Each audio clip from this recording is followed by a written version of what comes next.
नमस्कार, मेरा नाम ज्योति देवी, मैं परेड कॉलेज की छात्रा ते साढ़े सारें दा अपना चैनल डुग्गर डोगरी ते अऊं च तुंदा सारें दा मता मता मल्हार करनी आं।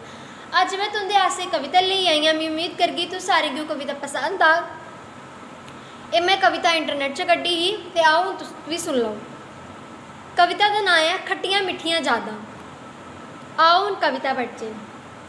ओ बचपन दे दिन बड़े सुहाने, ओ बचपन दे दिन बड़े सुहाने, निक्के निक्के जदों अस हे न्याणे, निक्के निक्के जदों अस हे न्याणे।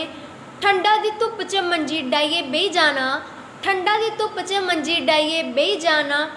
कन्ने खट्टा मिट्ठा किंब बनाइए खाना, कन्ने खट्टा मिट्ठा किंब बनाइए खाना।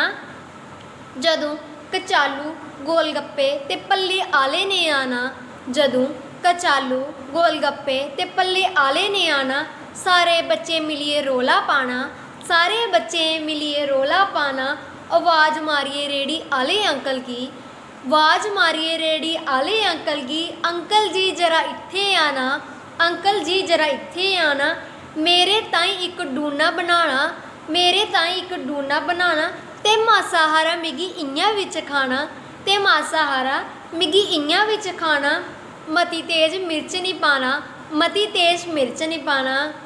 मैं उम्मीद करगी कि तुसें गी कविता पसंद आई होग ते साड़ी वीडियो गी लाइक शेयर ते कमेंट जरूर करियो। साढ़े चैनल गी सब्सक्राइब करना मत भुल्लियो। तुसें सारें दा मता मता धन्नवाद।